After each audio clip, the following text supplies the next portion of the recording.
So here's the key to the video, and here's the part I want to put on. So if you haven't paid attention, here's the time to pay attention.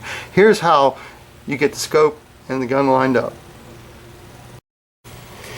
Here's the key components to lining a scope, in my opinion. There's people that do it differently, and there's other people that'll swear by a different way. But here's how I do it, and this is what works for me. What you want to do is you want to get this scope level with the gun, meaning that the crosshairs are straight and flat along with the barrel, and they're perfectly aligned. Here's another illustration that shows you if you don't have them aligned, what will happen shooting.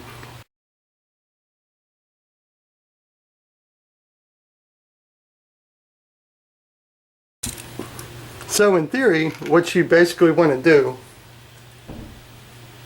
is have your scope level with your rifle. And I'm going to show you how to do that. If you don't have the Hawk level and you have smaller conventional level, here's basically what you do. You just mount it so the center of the bubbles, the center of the lines, and I'll bring the other one up to show you, the center of the lines are perfectly right here in the center of the dovetail rail. Once you have that done, all you do is tilt the gun until the level is perfect, bubble is perfectly in the level right there. The gun is perfectly centered. Let me get you a better angle. Lowering the camera down to a different angle, you can see that the bubble is perfectly level. That means the top of your rail, the top of your barrel, is perfectly flat. So the gun is shooting exactly straight. In theory, it will shoot the same point at 10 yards, 20 yards, 30 yards, or 50 yards. Compensating, of course, for pellet drop, but it should be on the same vertical line. That's why you have to mount the gun and the scope level. Being right-eye dominant, because I'm right-handed, I'll mount the Hawk bubble level on the right-hand side. So all you do is just like mounting your rings, you mount the level on the rail and hand tighten it. The reason why I like the Hawk a lot better is, as you can see, the level sticks out. There's a white center dot, and it's a lot easier to make for you to see while adjusting the scope and the gun at the same time. Since it's raining and we're indoors, holding the scope, because it will move, you want to turn your magnification down to the lowest setting. For this scope is 4. The next thing you want to do is turn your adjustable objective down to the lowest setting, holding the scope, which is 10 yards. The next thing we're going to do is take our line level that we had. We're going to place it on a flat surface, preferably level. As you can see, my windowsill, my home builder, wasn't exactly true. So what I'm going to do is I'm just going to put a piece of paper under here to raise the other end. As I do, now it's true. I'm a perfectionist, so I always shoot for 100% excellence. Now the line level is 100% level. It's a lot easier, and using a kitchen table or using some kind of desk is a lot easier.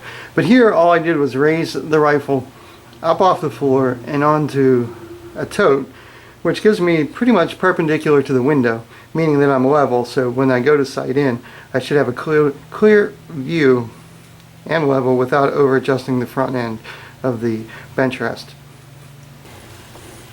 At this point, the next thing you want to do is place your cheek onto the cheek pad of the stock.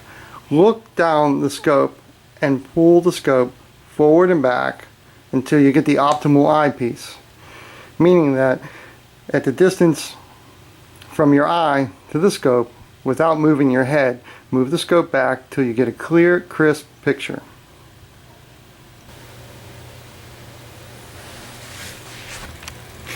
This camera does not like this scope, so what you basically want to do at this point is look down the crosshairs and turn the scope until the scope is perfectly perpendicular to the top of the line level. Once it's level, check your gun. Of course, twist your gun if needed. Level your gun, level the crosshairs on the top of the line level, and then your gun will be in sync, completely level and accurate. As I place the second line level that I have up on the top, I place it on the top as once I have my gun level, I look down the scope, I have the scope level. Now I place the line level up top. So as I'm tightening my screws down, I make a mental note of where the bubble is on the level. So that way as I tighten my screws, if I do move the scope and I see a change in the bubble, then I'll go back down and look through the scope and readjust the lines as needed, crosshairs, to get the scope back in. So that second level is a really good shortcut while you're tightening your screws down. Now that you have your scope sighted, what I do is, since we have these hand tight, what I basically do now at this point is turn the screws till I meet a little resistance. Come to the other side, turn till I meet a little resistance. Come back here. This screw is going to have to play catch up. Little resistance, and just ever slight resistance. So now, as I tighten it down, I look at my bubble level on the top, and I look at my gun indicator, and they're both level. And I look through the crosshairs. The scope crosshairs are level. So at this point, I take one, I go 1/8 of a turn. Come back here to the opposite side, 1/8 of a turn. Come back to this side, play catch up, and then 1/8 of a turn. Come to the top, 1/8 of a turn. Back over to here, 1/8 of a turn. Over to here, 1/8 of a turn, till I meet resistance. Then I look at both of my levels. The gun is level, the scope is level, the bubble hasn't moved, and my crosshairs are perfectly level. So I tighten those screws down, this one and this one, then I come back up and tighten the other two down. Resistance, 1/8 of a turn, resistance, 1/8 of a turn. Come back over here, 1/8 of a turn. It's really tight. 1/8 of a turn, barely moving. Go back, tighten that one down until I get resistance. Complete resistance. You don't want to over crank them just till you hear the resistance and you hear the little bit of chirping noise coming. Then after I do that, I look, my crosshairs are level, my bubble up top has not moved, and my indicator on the gun is level. Let me pan out.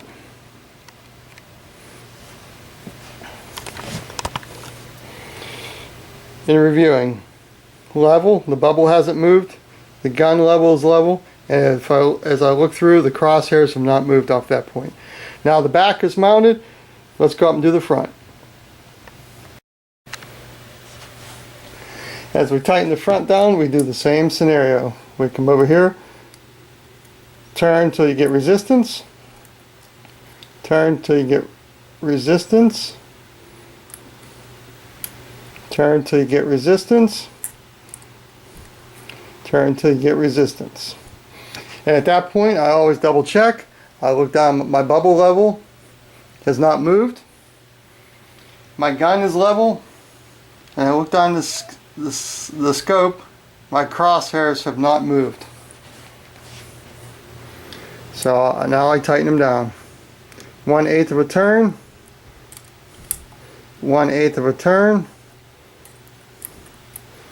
And I'll show you what 1/8 looks like. Not very much. 1/8 of a turn and 1/8 of a turn.